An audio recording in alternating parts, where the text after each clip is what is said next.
اجرک اللہ یا صاحب الزمان۔ سلام علیکم ہادی بھائی، کیا حال ہے؟ کیا ہوا کل مجلس میں آپ دیر سے پہنچے؟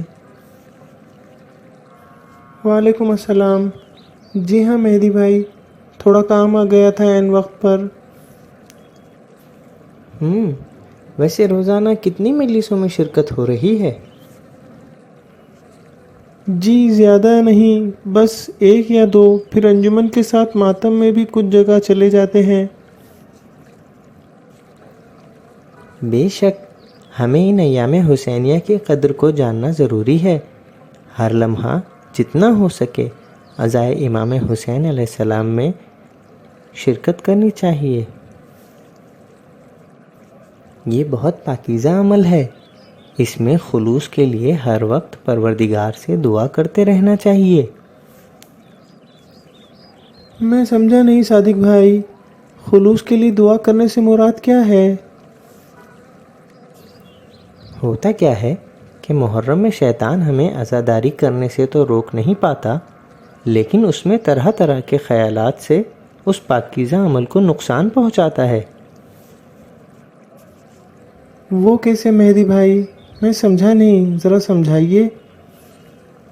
صادق بھائی، سیدھی سی بات ہے، جو عمل قربتاً الی اللہ نہ ہو وہ کس کام کا؟ اور بڑی بات تو یہ ہے، ہمیں پتہ ہی نہیں چلتا کہ کب ہماری نیت تبدیل ہو گئی۔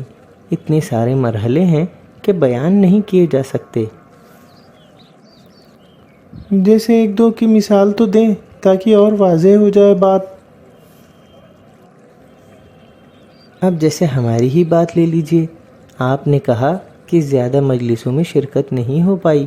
اب اگر میں خود سے دل میں یہ سوچنے لگوں، دیکھیے وہاں امام حسین علیہ السلام شہید ہوئے ہیں اور انہیں ابھی بھی اپنے کام کی پڑی ہے۔ میں ہوتا تو سارے کام چھوڑ کر شرکت کرتا۔ اب یہ تو خود کی بڑائی والی بات ہوئی نا۔ صحیح کہا آپ نے۔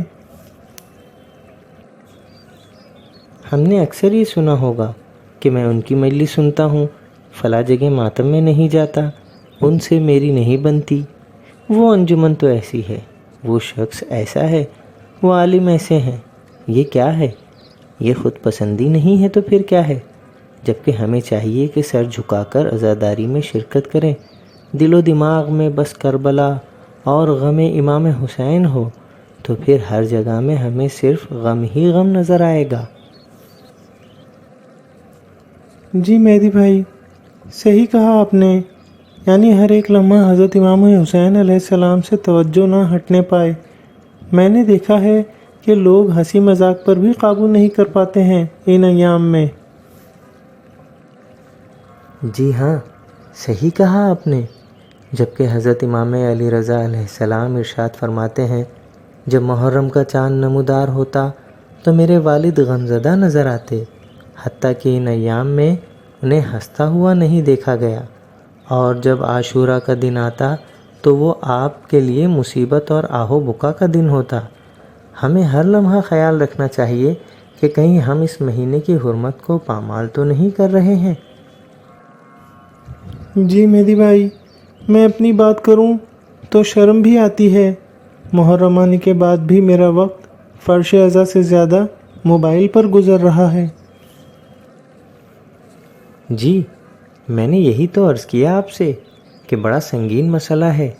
آپ نے دھیان نہیں دیا تو کب وقت آپ کے ہاتھ سے چلا جائے گا آپ کو خبر بھی نہ ہوگی۔ بزرگ علماء اکرام کہتے ہیں، ہر مجلس میں اس طرح سے شرکت کرو کہ یہ تمہاری زندگی کی آخری مجلس ہے۔ جی ہاں مہدی بھائی، آپ صحیح کہہ رہے ہیں۔ ہم سب یہ نہ بھولیں کہ یہ ساری عزاداری ان سب کا اہتمام امام زمانہ علیہ السلام کرتے ہیں، اور وہ ہمیں دیکھتے ہیں کہ ہم کس طرح سے شرکت کر رہے ہیں۔ دلوں کی پاکیزگی ضروری ہے۔ جب بھی ہم یہاں آئیں تو ہم سب یہ سوچ کر آئیں کہ اپنے شہید امام کا پرسہ ان کے آخری فرزند کو دینے آ رہے ہیں۔ جب یہ سوچ کر آئیں گے تو کسی کو کسی سے کوئی شکایت نہ ہوگی، اور نہ ہی کوئی کسی کے بارے میں غلط خیال کرے گا۔ جی ہاں مہدی بھائی، صحیح کہا آپ نے، ہر عزاداری میں خود آپ کی شرکت ہوتی ہے اور دیگر ائمہ علیہم السلام، خود جناب زہرا سلام اللہ علیہا بھی شرکت کرتی ہیں۔ بھلے ہی ہم انہیں نہ دیکھ پائیں لیکن وہ سب ہمیں دیکھتے ہیں کہ ہم عزاداری کے وقت میں کیا کر رہے ہیں، کیا سوچ رہے ہیں۔ جی ہاں، اسی لیے میں نے کہا کہ ہمیں ہمارے ذہن کو صرف اور صرف غم کے لیے آمادہ کرنا ہے۔ باقی ساری باتیں، ساری فکریں فضول ہیں۔ کسی بھی نقطے پر بحث کرنے سے بہتر ہے حضرت کے غم کو یاد کر کے 2 آنسو بہائے جائیں۔ جی مہدی بھائی، صحیح فرمایا آپ نے۔ جی ہاں، عزاداری میں جو جیسی شرکت کر رہا ہے وہ حضرت امام حسین علیہ السلام کی محبت میں کر رہا ہے، چاہے وہ فرش عزا بچھائے، تبرک تقسیم کرے، نوحہ و مرثیہ پڑھے، مجلس پڑھے، لوگوں کے جوتے صحیح کرے، علم سجائے، انتظامیہ میں ہو کر کام کرے، ہر ایک کا احترام لازم ہے، اور یہ سوچ کر احترام لازم ہے کہ یہ جو کچھ کر رہا ہے میرے آقا حسین کی محبت میں کر رہا ہے اور امام زمانہ علیہ السلام کی اجازت سے کر رہا ہے۔ بے شک مہدی بھائی، بہت اچھی گفتگو ہو گئی اس وقت ہمارے درمیان۔ امام زمانہ علیہ السلام ہمیں زیادہ سے زیادہ عزاداری میں شرکت کرنے کی توفیق عنایت فرمائیں اور ہمارے خلوص کو شیطانی وسوسوں سے محفوظ رکھیں۔ جی الہی آمین۔ اور تو اور اب پہلے کے مقابلے میں اور زیادہ مجلس و ماتم کی آسانی ہے۔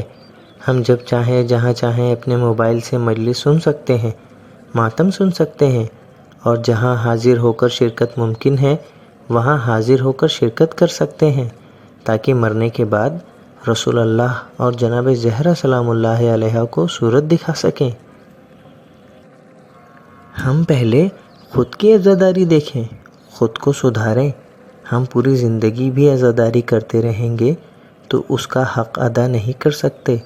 تو جب تک ایک کام مکمل نہ ہو، یعنی خود کی عزاداری کا حق ادا نہ ہو پائے، دوسرے کام کو یعنی دوسروں کی عزاداری میں نقص نکالنے سے پرہیز کریں۔ یہ ایک شیطانی وسوسہ ہے۔ جی مہدی بھائی، صحیح کہا آپ نے۔ اچھا، اب اجازت دیجیے، انشاءاللہ شام کی مجلس میں ملاقات ہوگی۔ جی ضرور، انشاءاللہ۔